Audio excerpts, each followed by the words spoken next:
The latest, Japan's defense chief urges caution over Korea. Washington, AP, the latest on President Donald Trump in North Korea, all times local, 12:30 a.m. Ad choice advertising in red invented by T's. Japan's defense minister has urged the international community to keep sanctions and surveillance on North Korea, saying it has a history of reneging on agreements. Its Honori Onodera says North Korea agreed to give up nuclear weapons as early as 1994, but has continued to develop them in secret and until last year threatened surrounding countries with a series of ballistic missile launches. He says, in light of how North Korea has behaved in the past, I believe that it is important not to reward North Korea solely for agreeing to have a dialogue. Advertisement. He adds, we have seen history repeat, where North Korea would declare to denuclearize, thereby portraying itself as conciliatory and forthcoming, only to turn around to void all international efforts towards peace. Onodera told an international security conference in Singapore, which is hosting the June 12th summit between President Donald Trump and North Korean leader Kim Jong-un, that the only way to bring peace to the Korean peninsula is to ensure that North Korea will take concrete actions towards realizing the complete, verifiable and irreversible dismantlement of all weapons of mass destruction and ballistic missiles of all flight ranges in accordance with a series of UN Security Council resolutions, __11:50 p.m. South Korea's defense minister says there's no reason to doubt the sincerity of North Korean leader Kim Jong-un ahead of a summit with President Donald Trump. Song Young-moo says, just because we have been tricked by North Korea in the past doesn't guarantee that we will be tricked in the future. If we believe that, we will never be able to negotiate with them and make peace with them. He was speaking at an international security conference in Singapore, which is hosting the June 12th summit.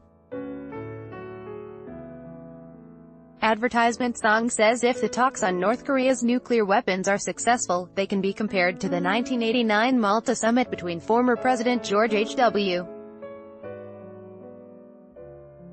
Bush and Soviet leader Mikhail Gorbachev, less than a month after the fall of the Berlin Wall. Song says, a dramatic change has come for the security environment of the Korean Peninsula and Northeast Asia, __9:30 p.m. U.S. Defense Secretary Jim Mattis says America's troop presence in South Korea is not on the table for any discussion at President Donald Trump's planned summit with North Korea later this month, adding, nor should it be. He says the hopes of the world are on these talks. And he acknowledges that if diplomacy with North Korea works, then troop levels and similar issues can come up, but only in discussions between the U.S.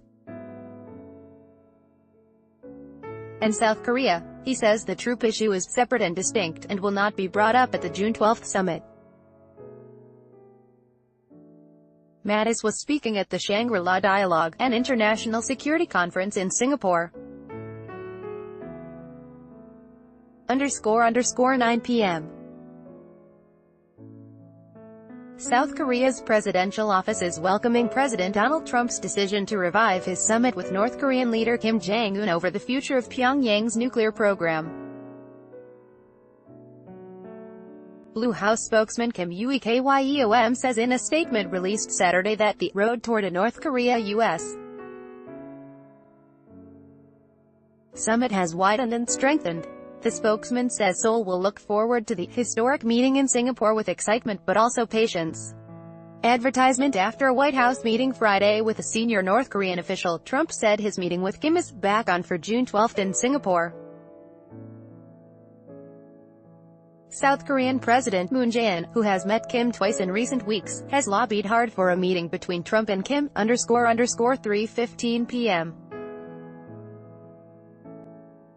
President Donald Trump says he won't impose any additional sanctions on North Korea for the time being. Trump says, we had hundreds of new sanctions ready to go.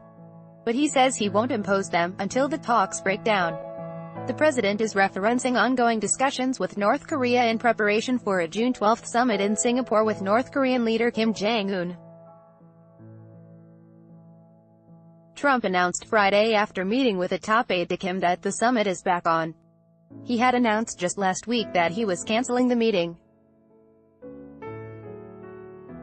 Speaking after the Oval Office meeting, the president said he looks forward to the day when he can take the sanctions off North Korea.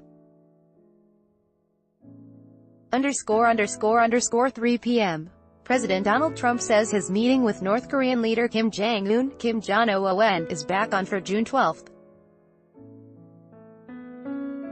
Trump says after an Oval Office meeting Friday with North Korea's Kim Jong-chul that he'd be making a mistake not to go forward with the on-again, off-again nuclear summit in Singapore. Trump says his meeting with the most senior North Korean to visit the White House in 18 years lasted longer than expected. He said it went very well. Trump says his June 12 meeting will be a beginning.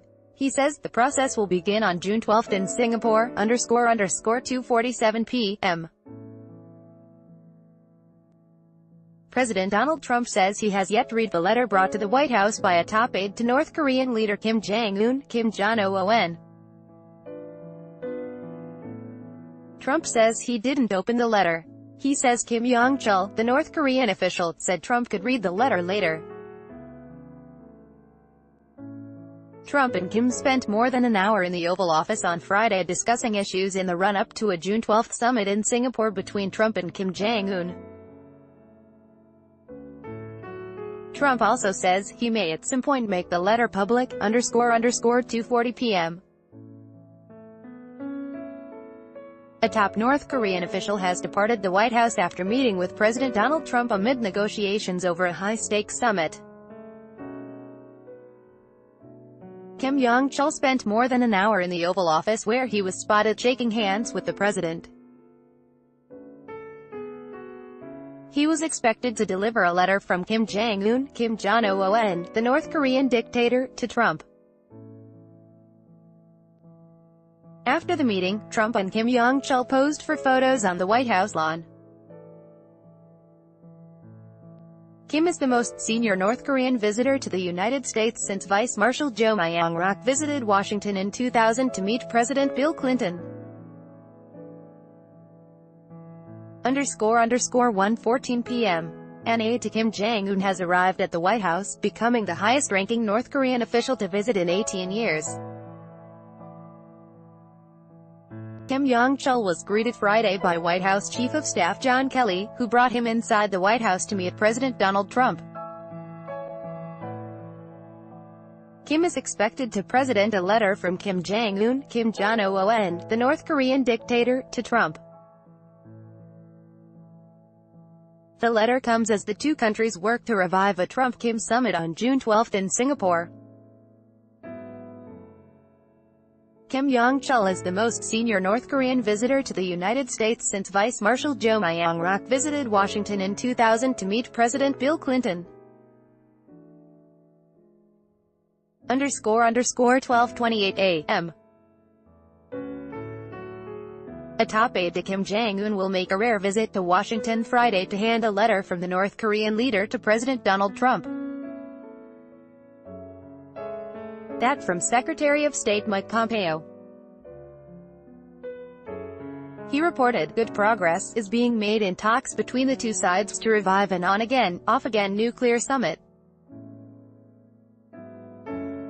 Pompeo spoke to reporters at a news conference in New York after meeting Thursday with former North Korean military intelligence chief Kim Jong-chul. He would not say that the summit is a definite go for Singapore on June 12, and could not say if that decision would be made after Trump reads Kim Jong-un's letter. By Taboola sponsored links promoted links. You may like home away 15 awesome Thailand villas cheaper than a Singapore taxi ride. Home away under the new paper Lim Guan Eng dismisses Najib's claims on 1MDB new paper undo. Enjoy compare best credit cards. Singapore, compare today, enjoy compare undo. Flexero me wife and I almost got separated, good thing I found this roaming solution. Flexero Mundo Save70.com. Extremely low flight prices in Singapore. Save70.com. Mundo family minded 12 most family friendly dog breeds. Family minded undo.